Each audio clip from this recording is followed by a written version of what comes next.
You're tuned in to the Ross Tucker Football Podcast, guiding your gridiron journey, none other than your host, former NFL lineman, Ross Tucker.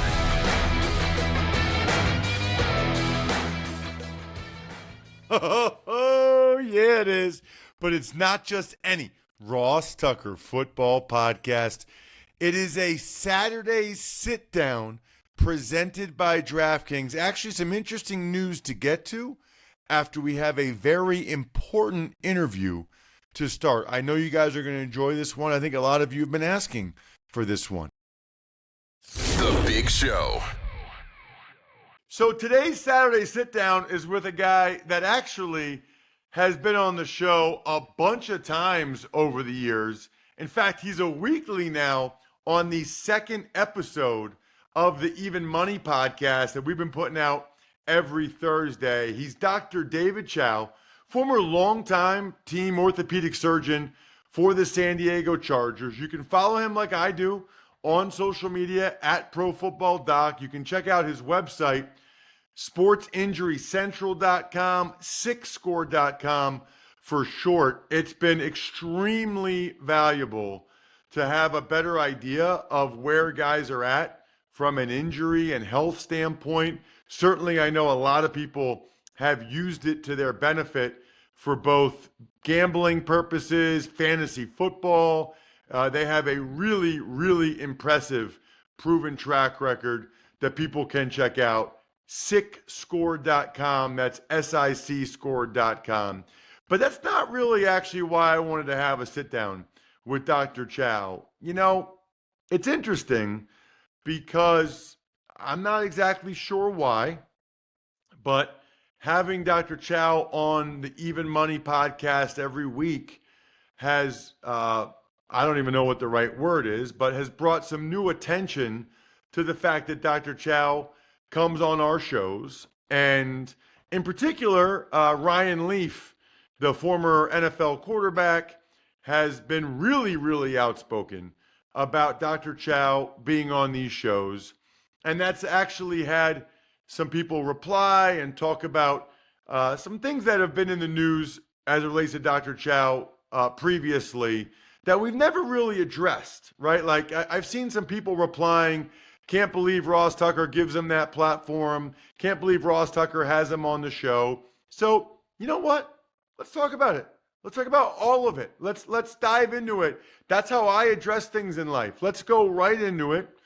And by the way, I'll welcome him onto the show now. Dr. Chao, thank you so much for joining. Really appreciate it. No problem. When you brought this up, I was like, sure, and ask away. Open book. And to be fair, you and I have talked about it privately, but we've never done it in a public forum. Well, and I'm glad you said that because that's exactly what I was going to start with. So it's interesting because the first time I actually met Dr. Chao was on a visit for a tryout to the Chargers, and we've jokingly laughed about that because I think he made me x-ray 15 different body parts, including like my wrist that I broke in 8th grade summer league basketball. So he's definitely thorough. We know that, and we've joked about that part of it. But the first time Ross, I actually... The first time, I had never met you. I remember I was in New York and potentially coming to Sirius Studios, and you were paired up with Alex Marvez. And Alex said, I want to have you on the show tomorrow, but let me warn you, Ross is not a big fan of yours. And I said, why? He said, because I x-rayed you. And I said, look, is Ross fair? He goes, yes, I'm good. Let him grill me. And I remember my point to you is, it's my job to play detective and be thorough. If you were an owner, do you want me to be thorough or not thorough? I'm sorry, but that's kind of what it is. And I think we got off on a good foot there. Yeah, and honestly, some of the things I wanted to ask you had to do with, you know, you've been in the news a couple of times over your career. There was an NFLPA investigation. There was something that happened with the state of California. I don't know if you've talked about those things publicly. You and I, though, I asked Dr. Chao about those things privately before having him on the show. And not only that, I talked with multiple Chargers players before we got to the point where I felt comfortable to, quote unquote, give you this platform, have you on my show. So I wanted him on the show because he's the best in the world at what he does, which is injury analysis. And so that is very valuable in the sport of football. And I like having information. I like having specialists. You know, Andrew Brandt for the business stuff, and Greg Cosell for the film stuff, and Dr. Chao for the injury stuff. That's the way to do it in life, in my opinion. Is, you know, I'm not the one trying to do anything in my house. I get a plumber for the plumbing. I get a HVAC guy for that stuff. So I wanted to get you on here, Dr. Chao, to basically just talk publicly about the stuff you and I have already talked about years ago privately. Let's start, though, with Ryan Leaf. I know you put a video out on social media recently because Ryan's really been coming at you very, very hard on social media. And I guess by extension, you know, this show or the Even Money podcast for having you come on with a lot of accusations about, you know, you giving him his first pain pills and giving him a shot of Toradol, as well as, you know, your involvement with Junior Seau's passing. So I don't know that everybody, Dr. Chao, follows you on social media or checked out the video. So let's just start with that. Let's start with what Ryan had to say about Junior Seau. I'm not going to quote him exactly, but something about ask him how many pills were in Junior Seau's medicine cabinet from Dr. Chao when he passed. So why don't we start with that? Well, first of all, let's just talk about facts. And I can speak to me. I can't speak for Ryan in any of his feelings. But suffice it to say, I have not had any contact with Ryan Leaf for more than a decade, longer, multiple decades. And I've been next to him at Radio Row, and he's never said anything to me for dozens of times. He's trolled me a bunch on social media. It's social media is what it is. I've ignored it. I only responded this time, and I hope my response was measured and classy and non-accusatory. But I responded because my twins just turned 13.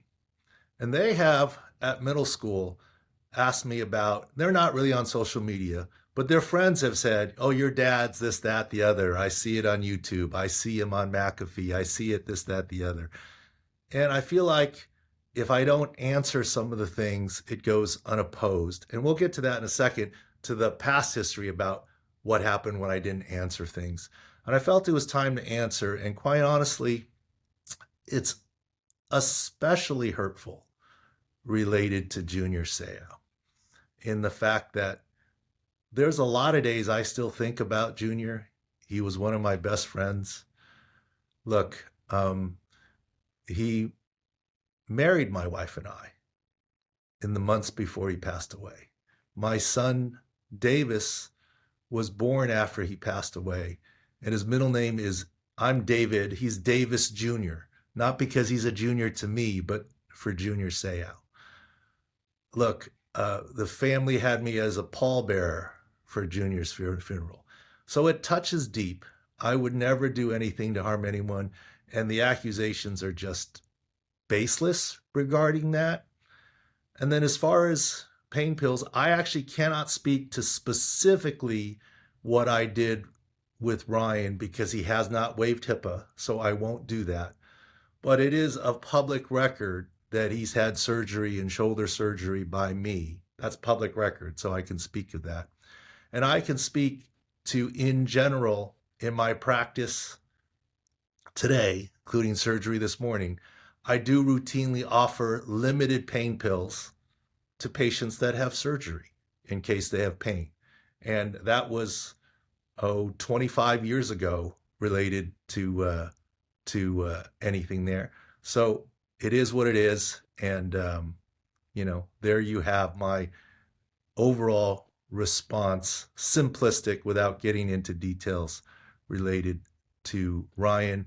There's a lot of details we can get into, but I haven't tried nor wanted to get into a back and forth type of situation. Yeah, me neither. I have a good relationship with Ryan. At least I think I have a good relationship with Ryan. he's been on the show before. We interact. When I see him at Radio Row, I say hello. He and I both, fill in for Dan Patrick sometimes. So I think I have a good relationship with him. Obviously, he feels very strongly about you, and I guess is not happy that I bring you on the show, and that's completely his right. And I can't speak to anything about his situation or addiction or anything like that. I guess I would just say, in my experience, Dr. Chow, having had a couple surgeries as a football player, playing around the same time as Ryan, certainly when you were the Chargers team orthopedic surgeon, I'm not aware of any guy that didn't get pain pills after a surgery. And I guess to his point about Toradol, I mean, double-digit guys got Toradol shots before every game of any time I was in a game, and myself included. And I got to be honest with you, Dr. Chow, this could be a whole other conversation. I probably didn't do a very good job of asking more questions about, how concerned I should be about Toradol. That's another question for another day. I would just tell you, I don't know that. I mean, I'm sure there's more than we realize. I don't know that many NFL guys that got addicted to pain pills. I'm sure there's some, but I don't know. Most of the guys I know took them after surgeries or when we were hurting, but did not get addicted. Well, let me tell you this, Ross, for the record, I can speak to me, and I'm not speaking specifically about anyone in violating HIPAA. My practice and custom for any football player, Charger player, I never gave them more than 10 pills at a time. Why? Because we would see them fairly regularly, so there was no reason to give them more, right? And if they needed more, they needed to come ask, and that was a way of control. And I never gave pain pills to play in the NFL, right? So that's just an in general statement. As far as Toradol and other things, I just got accused last week. I was to dinner. I won't say who because I don't have permission, although I'm sure he wouldn't have a problem. Had dinner with a former NFL player, and we were having some fun. And he gave me grief about how stingy I was in giving him Toradol. That was part of the dinner conversation. More great stuff right after this. Guy Fieri's got culinary chaos on his Christmas list. Don't miss the brand new series, Tournament of Champions All-Star Christmas, on Food Network. For the first time ever, superstar chef duos will go head-to-head in high-pressure, high-flavor matchups, all for charity. Get ready as game day intensity meets holiday heat in the biggest culinary competition of the season. It's TOC like you've never seen it before. Don't miss Tournament of Champions All-Star Christmas series premiere November 5th at 8, only on Food Network. Stream it next day on HBO Max. We do game days. That is the motto from my friends at Smirnoff as they bring fans together to cheer on their favorite team. The brand is all about igniting the collective. That's us hanging out together, bringing the energy, the fun, and the flavors to any occasion. You know you love tailgating. Make sure you bring that bottle of Smirnoff. And in fact, grab a bottle of Smirnoff at your local retailer and head to Smirnoff.com to find recipes of delicious cocktails perfect for game day. Please drink responsibly. Smirnoff number 21 vodka, distilled from grain, 40% alcohol by volume. The Smirnoff Company, New York, New York. Please do not share with anyone under legal drinking age. That is funny because that was not my experience in the NFL. And I got to be honest with you, like Dr. Chow, first time I took it, I was really hurting and it helped tremendously. Honestly, I might have done it every other game I started after that. I didn't do it if I was back and that's up. common. And I can tell you this one fun story, and because I prefer these stories about Junior. Toradol, we actually, the San Diego Chargers and my assistant team physicians, commissioned the first study on Toradol. We said, what is the safety of Toradol? And we looked at blood tests and so forth, and we published that study. and we found it to be reasonably safe. Toradol, the criticism of Toradol is the FDA says you're supposed to use it in a 5-day window of period of time. And the criticism is what happens if you get it once a week all season long. Well, once a week all season long is, in those days, 16 doses. You're allowed 20 doses within 5 days. So we did a study across the season and said, what effects are there for 16 doses?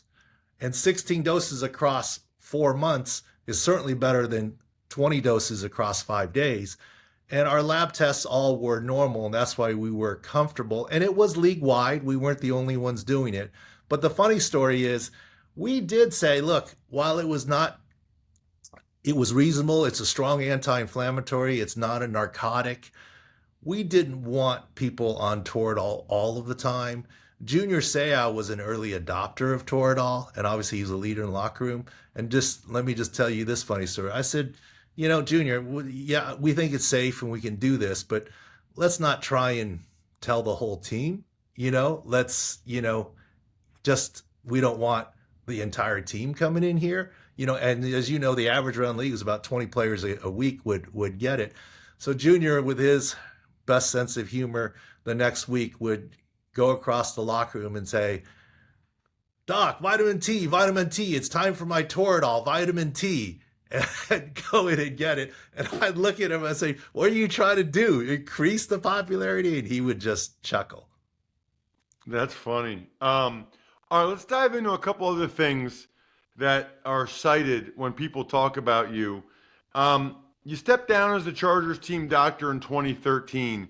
That's after, I think, was it DeMaurice Smith? That was definitely the NFLPA had been outspoken calling for your dismissal. And I'll just give you a blank canvas to explain why they were calling for your dismissal and why you resigned. I got accused of a lot of things over time, including every time my name comes up now, there's something that says, isn't he the guy that dropped Tyrod Taylor's lung? No, that was in LA. I wasn't with the team. I was the first to come to the conclusion based on facts that that's what happened to him. So my name gets associated with that. But no, I did not drop Tyrod Taylor's lung.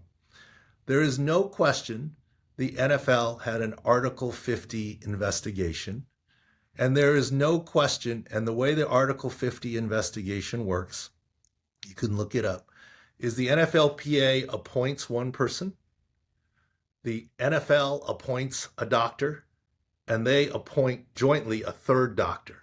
So a 3-person commission investigates everything that you do. It is of public record and fact, although it gets buried on page 6 of the newspaper or Google as opposed to page 1, that it was a unanimous declaration of exoneration. As a matter of fact, if you look at it, I was cited for providing excellent care, and it was noted to be unusual that most of the players actually stayed in town for surgery, unlike other places. And it wasn't the NFLPA appointed doctor even sided with the exoneration, and it was unanimous. So there was no question there was one, and it made Super Bowl headlines when D. Smith talked about it. The investigation was actually already done by the time D. Smith talked about it at a Super Bowl for publicity's sake. But that exoneration is out there. But I get it. The accusations are more salacious and so forth. And we can talk more about the specifics, if you want to, about the DEA investigation, etc. You know, this isn't even about you, but that happens all the time, that when someone is accused of something or charged with something, it gets major headlines and big news. And then when they are found not guilty or exonerated, it's like a footnote if it's mentioned at all. It's really a shame. And I'm not even talking about Dr. Chao right now. It's really just a shame in general. And that happened recently. I can't remember who it was, but it's not equal in terms of the publicity given when someone is cleared as opposed to when they're initially charged. Even with some of these players like a Quinshon Judkins or whoever, that's the case. What about And it's you know what I also joke about been also as a doctor, you do your best to stay out of the news, and it's salacious when there's something bad. But when you do good work, or when players cite you, or when Gates shouted me out at the Hall of Fame ceremony, that doesn't get news. But if there's anything negative, in some ways we're like offensive linemen. If there's a holding, they spotlight you, but you don't, all the good blocks and everything, you don't get any credit for, or a long snapper, et cetera. But that's the lot in life, and that's part of the gig, I guess.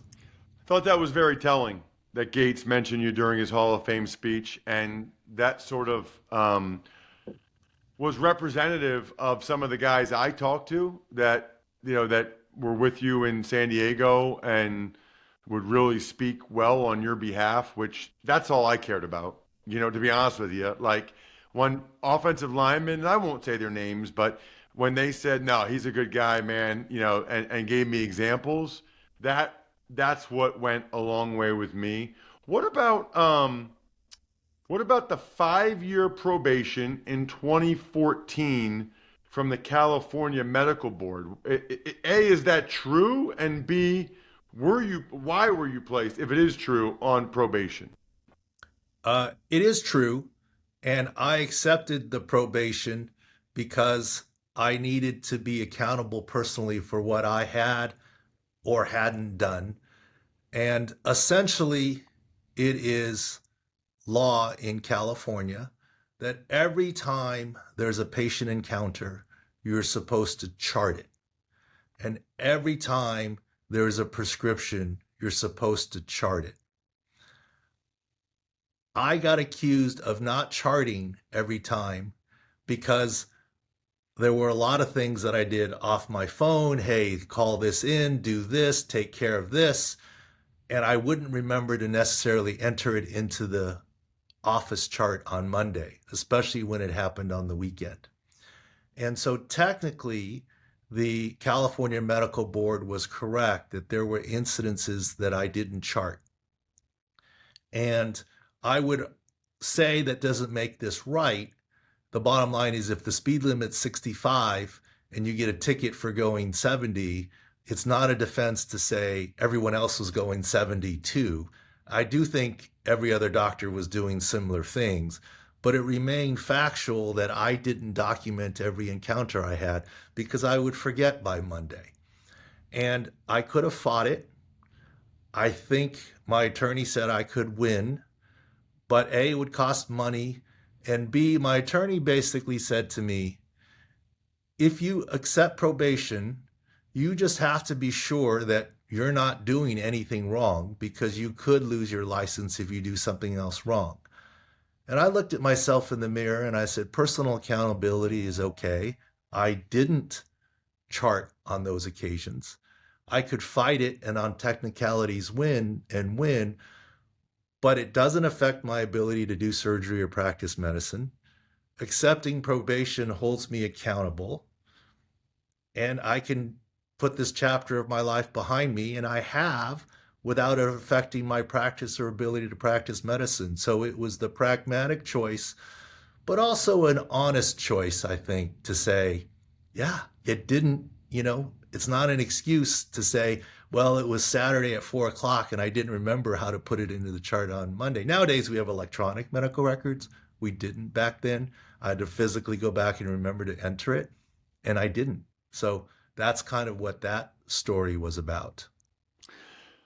Listen, this is exactly what I was hoping for, Dr. Chao, is just to talk about some of the things and let people hear in your own words, your rebuttal or apology or acceptance or whatever the case might be. To be honest, I didn't even remember all the stuff we talked about, whatever it was 10 years ago when I first started having you on the shows. Really, really appreciate the time. Glad we did this. Now, if someone's... Just one more thing, Ross, before we go out there, because I don't want to leave as any stones unturned. Okay. The DEA investigation. Ross, in your time in the NFL, did doctors travel with medication? Every single game. It is technically illegal for a doctor to take medications across state lines, according to the federal government and the DEA. We did it. Every team in the NFL did it. When the DEA investigation came, and of course, by the time it was public information that the DEA had investigated, the DEA had already exonerated anything that we had done. They saw that what we had done was completely proper and medically necessary. Their one correction was, technically, you cannot travel across state lines with the medicine. And we solved the problem by stopping that and as a matter of fact, we weren't allowed to move medicine from the team facility to the stadium. So we had to have two separate mini pharmacies. If you Google all the DEA controversies and so forth, the DEA approached the NFL about doing this and doing it the right way. When I met with the DEA, our head athletic trainer literally said, look, I've been in the NFL 17 years. I've done it this way all three teams I've been at, and including here. And the DEA agent said, look, we don't write the laws, we enforce them, and the laws are you're not supposed to travel with the medicine, so you need to stop. And we stopped. And the DEA, look, this is how it's done in the Olympics. We stopped as soon as the DEA told us to stop, but as you know, every doctor in the NFL and across traveled with medicine. And we didn't use it as an excuse. Look, the speed limit is 65. Everyone goes 70. We stopped going 70. We went 65 immediately. Even though I was completely exonerated on that, ask anyone at the DEA. That legacy lives on. And so I just want to make sure I address any of that stuff. And the DEA officer, AD, came to the combines to speak to the physician. Google the ESPN article. He said that doctor's meeting was the most hostile meeting he'd ever encountered, because all the doctors stood up on the table and said, what are you talking about? We're bringing a little amount of meds for players and for good. They get hurt. What do we need to be able to treat them? And he said, you can't do it. And it was a big yelling match fight. But I had already learned that before, that the rules are the rules. So that's to clear up that part of it. Tuck's Takes. All right, Ross, the biggest news from Friday was the Miami Dolphins. They fired their general manager, Chris Grier. Well, first of all, I didn't realize that Chris Grier had been there for 25 years. That's amazing. I mean, that's super, super rare in the NFL. So good for him, to have had that long of a run with the Dolphins. Obviously, the whole time wasn't with the Dolphins, but it hasn't worked. Right? I mean, the Dolphins haven't won a playoff game in forever, and he made some good moves, but certainly it feels like more bad than good. The one thing I would say, Jack, I think is interesting is I've seen these narratives of why are they firing him, but not Mike McDaniel, the head coach. Just so we're very clear here, whether he would say it publicly or not, Mike McDaniel would want to get fired right now. He knows he's as good as gone after the year. So Mike McDaniel would get 2 months to not have to work 16-hour days, to be with his family, to start to line up his next job. They would be doing Mike McDaniel a favor if they fired him right now. And I don't understand how some people don't understand that. He's not going to be the head coach of the Dolphins next year. And the other news, that includes the Jaguars. They put Travis Hunter on IR, and the NFL is fining the Ravens $100,000 for how they handled the injury report with Lamar Jackson last week. All right, so the Travis Hunter news, that's bad. I mean, they traded a ton of picks to move up to get Hunter with the number 2 overall pick. I think it's fair to say at this point that the rookie season will be a disappointment. He's been okay, I guess, on both sides of the ball. As for the Ravens and Lamar Jackson, probably something we'll talk about longer at some other date. But the reality is $100,000 is not much. They obviously very much believe that the Ravens made a clerical error and were not doing this intentionally for a competitive advantage. Other than that, I think we're done here. Thanks Thanks for tuning in to the Ross Tucker Football Podcast. Make sure to also check out Even Money, Fantasy Feast, and College Draft, all on the DraftKings Network on Samsung TV Plus, YouTube, or subscribe to the podcast on your favorite platform. Shout out myfrontpagestory.com. It's officially November. It's officially holiday shopping season. Please get this for someone important in your life. Backofficescheduler.com, human@nyc.com, Sporticulture, Pizza Boy Brewing.